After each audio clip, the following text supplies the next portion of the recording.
Hello student, कैसे हो। आज नाइन्थ क्लास का अपन चैप्टर फर्स्ट पढ़ रहे हैं, हमारे आसपास के पाए जाने वाले पदार्थों के बारे में। इसमें आपने पदार्थ की परिभाषा पढ़ ली थी पहले। पदार्थ की परिभाषा में आपने पढ़ा था कि वह वस्तु जो स्थान रहती है जिसमें भार होता है वो पदार्थ कहलाता है। फिर आपने पदार्थ के गुण पढ़े थे और पदार्थ की अवस्थाएं पढ़ी थी, ठोस, द्रव और गैस।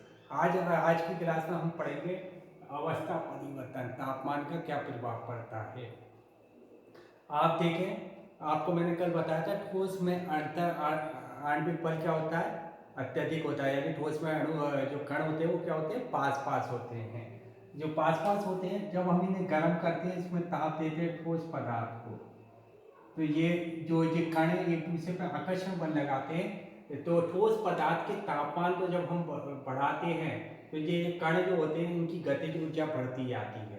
इनकी गतिज ऊर्जा यानी ये मूव करने लगते हैं एक स्थान से दूसरे स्थान, इनकी ऊर्जा क्या होती है, बढ़ने लगती है। और ऊष्मा के कारण जो ऊर्जा दी जाती है वो इनके आकर्षण बल को पार कर जाती है। आकर्षण कण क्या हो जाते हैं, दूर दूर हो जाते हैं और कण नियत स्थान को छोड़कर स्वतंत्र होकर क्या करने लगते हैं, गति करने लगते हैं। एक ऐसी अवस्था आती है कि ठोस पिघलकर द्रव में बदल जाता है। जिस न्यूनतम ताप पर ठोस पिघलकर द्रव बनता है, जैसे बर्फ पिघलकर पानी में बदलती है, वह तापमान कहलाता है गलनांक। तो ये परिभाषा आपको याद रखनी है। कहने का मतलब ये है, ठोस पदार्थ में जैसे हम तापमान बढ़ाते हैं तो जो ठोस पदार्थ के जो कण होते हैं उनकी गतिज ऊर्जा बढ़ती है और वो अपने नियत स्थान छोड़कर स्वतंत्र रूप से गति करने लगते हैं। और एक ऐसी अवस्था आती है कि ठोस किस में बदल जाता है, द्रव में। जैसे आप बर्फ को ऊष्मा दो तो बर्फ धीरे धीरे धीरे किस में बदल जाएगी, द्रव में। वह ताप जिस पर न्यूनतम ताप जिस पर ठोस पिघलकर द्रव में बदल जाता है वह उसका गलनांक कहलाता है। बर्फ का गलनांक होता है 273.15 केल्विन होता है। अब आप ध्यान देना, जैसे किसी अपन बीकर में अगर बर्फ ले लें और बर्फ के लिए ले लें तो और इसको गर्म करते हैं, तो थर्मामीटर लगा दिया मैंने, मैं देख रहा हूँ टेम्परेचर। तो अब इसको मैं गर्म कर रहा हूँ, ऊष्मा दे रहा हूँ, तो आप कहोगे कि सर इसको ऊष्मा दे रहे तो इसका तापमान बढ़ना चाहिए, पर ऐसा नहीं होता। जो मैं ऊष्मा दे रहा हूँ तो ये इसका तापमान क्या रहता है, नियत रहता है। तो ये दी गई ऊष्मा कहाँ गई, ये जब तक इसमें तापमान में परिवर्तन नहीं होता, जब तक पूरी की पूरी बर्फ किसमें नहीं बदल जाती, द्रव में। इस स्थिति में जो हम ऊष्मा देते हैं वो ऊष्मा किस में काम आती है, अवस्था परिवर्तन के काम में आती है। और 1 किलोग्राम ठोस को जो द्रव में बदलने के लिए जो ऊष्मा दी जाती है वह उसकी क्या कहलाती है, गुप्त ऊष्मा कहलाती है। अवस्था परिवर्तन की गुप्त ऊष्मा। ये जो बर्फ है जब तक पूरी द्रव में नहीं बदल जाएगी तब तक इसके तापमान में कोई परिवर्तन नहीं होगा। तो आप कहोगे सर हम ये बर्नर जला रहे थे, गैस जला रहे थे, तो ये ऊष्मा कहाँ गई। ये ऊष्मा अवस्था परिवर्तन के काम में आई और इसे ऊष्मा अवस्था परिवर्तन के लिए जो ये ऊष्मा काम में आती है इसे हम कहते हैं गुप्त ऊष्मा, जो दिखाई देती पर लेकिन उसका कार्य क्या होता है, अवस्था परिवर्तन का कार्य होता है, इसलिए इसे गुप्त ऊष्मा कहते हैं।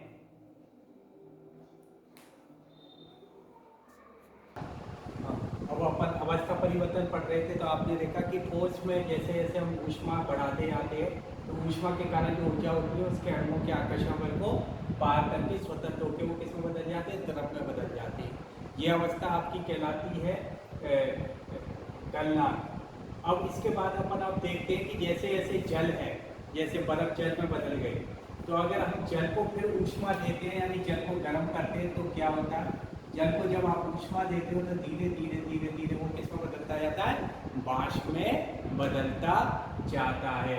जब हम जल को ऊष्मा ऊर्जा देते हैं तो कण अत्यधिक तेजी से गति करने लगते हैं और एक निश्चित तापमान पर पहुंचकर कणों में इतनी ऊर्जा आ जाती है कि वह स्वतंत्र होकर आकर्षण बल को तोड़कर स्वतंत्र होकर द्रव से कौन सी अवस्था में बदल जाते हैं, गैस में बदल जाते हैं।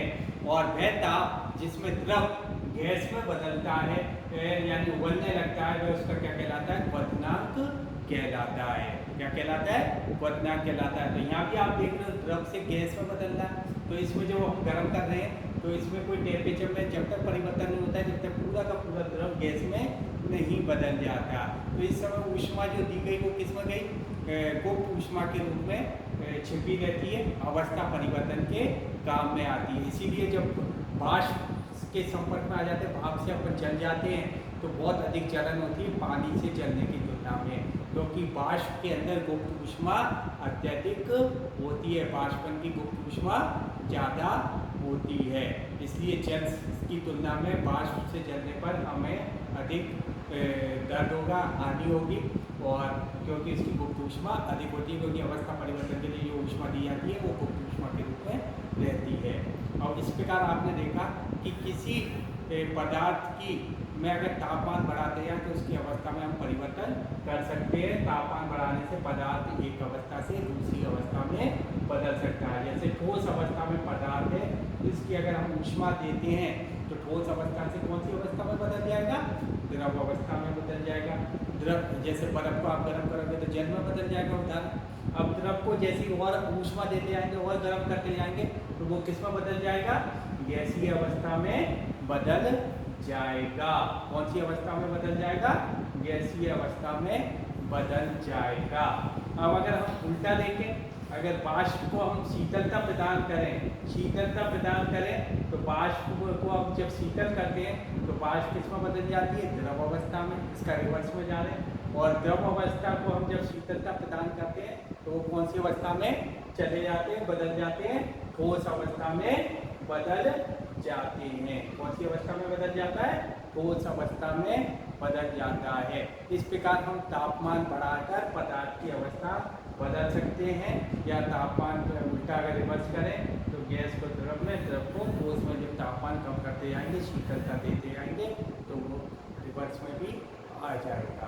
ठीक है स्टूडेंट।